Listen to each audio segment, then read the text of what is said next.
صلو کما رأیتمونی اصلی، جس طرح مجھے نماز پڑھتے دیکھتے ہو اسی طرح نماز پڑھو۔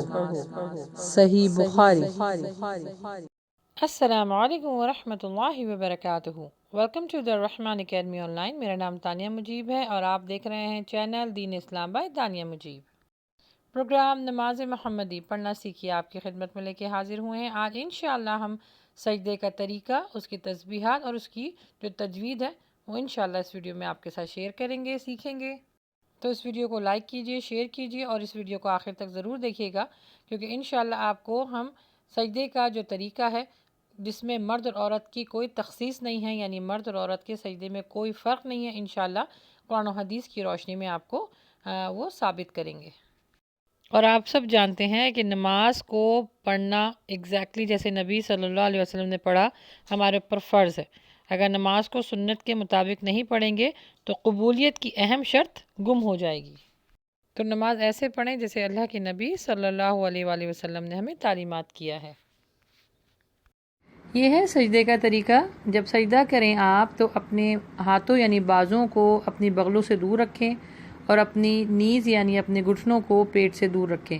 آگے حدیث میں بھی آتا ہے کہ حضرت عباس سے مروی ہے کہ رسول مقبول صلی اللہ علیہ وسلم نے فرمایا، اے عباس، جب آپ سجدہ کیا کریں تو جسم کے 7 اعضاء پر سجدہ کیا کریں۔ 7 اعضاء کون کون سے ہیں؟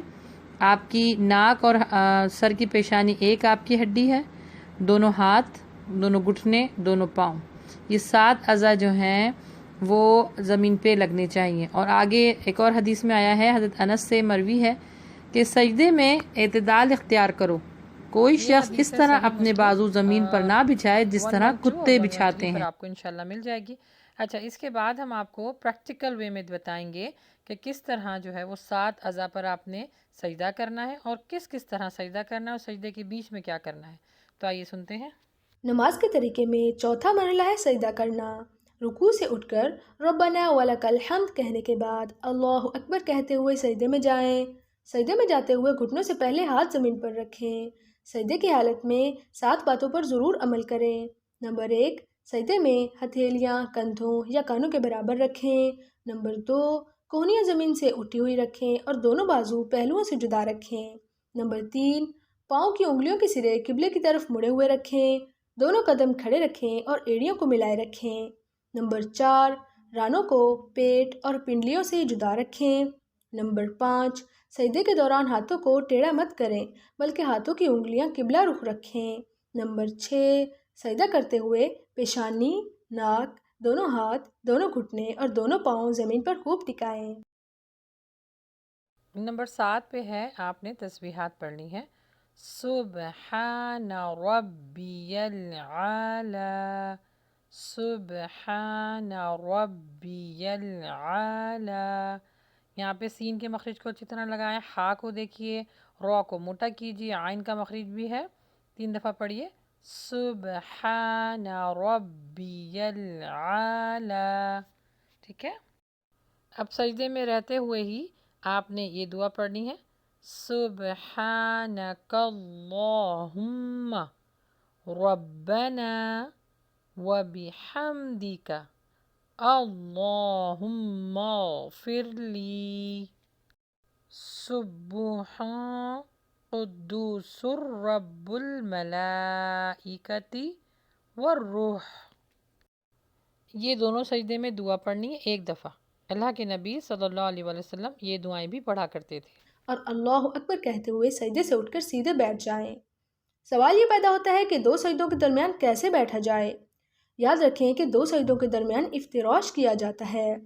افتراش بیٹھنے کا وہ طریقہ ہے جس میں بایاں پاؤں بچھا کر اس پر بیٹھا جاتا ہے اور دایاں پاؤں کھڑا رکھا جاتا ہے، اس حال میں کہ اس کی انگلیاں قبلہ رخ ہوتی ہیں۔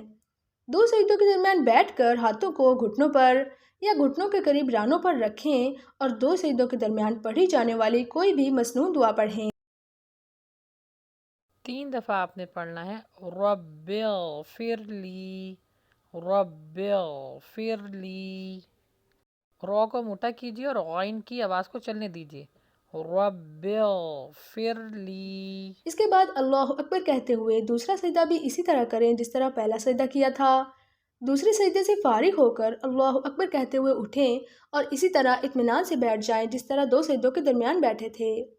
یاد رکھیں کہ دو سجدوں کے درمیان بیٹھنے کو جلسہ کہا جاتا ہے اور دو سجدوں کے بعد بیٹھنے کو جلسہ استراحت کہا جاتا ہے، اور دونوں حالتوں میں افتراش کیا جاتا ہے، یعنی بایاں پاؤں بچھا کر اس پر بیٹھا جاتا ہے اور دایاں پاؤں کھڑا رکھا جاتا ہے، اس حال میں کہ اس کی انگلیاں قبلہ رخ مڑی ہوتی ہیں۔ کچھ لوگ دوسرا سجدہ کرنے کے بعد اللہ اکبر کہتے ہوئے بغیر جلسہ استراحت کیے سیدھے اگلی رکعت کے لیے کھڑے ہو جاتے ہیں۔ آپ اس عمل سے گریز کریں اور دوسرے سجدے سے اللہ اکبر کہتے ہوئے اٹھیں اور جلسہ استراحت کے لیے بیٹھ جائیں یہاں تک کہ ہر ہڈی اپنی جگہ پر آ جائے۔ یاد رکھیں کہ اگر آپ نے دوسرے سجدے سے اٹھنے کے بعد بیٹھ کر اتحیات پڑھی ہے تو تکبیر کہتے ہوئے تیسری رکعت کے لیے کھڑے ہوں، لیکن اگر آپ نے اتحیات نہیں پڑھی اور صرف جلسہ استراحت ہی کیا ہے تو اگلی رکعت کے لیے کھڑے ہوتے ہوئے تکبیر نہیں کہی جائے گی اور اگلی رکعت کے لیے ہاتھوں کا سہارا لے کر کھڑے ہوں۔ جی یہ تو تھی ہماری سجدے کی حالت، طریقہ، تسبیحات اور کس طرح بیٹھتے ہیں اور کیا کیا پڑھتے ہیں۔ انشاءاللہ نیکسٹ ویڈیو کو بھی ضرور دیکھیے گا، کیونکہ اس میں انشاءاللہ ہم آپ کو نماز کے جو فردر ایکشن ہیں پریکٹیکل وے میں وہ انشاءاللہ دکھائیں گے بھی اور سکھائیں گے بھی۔ تب تک کے لیے اجازت دیجیے۔ السلام علیکم ورحمۃ اللہ وبرکاتہ۔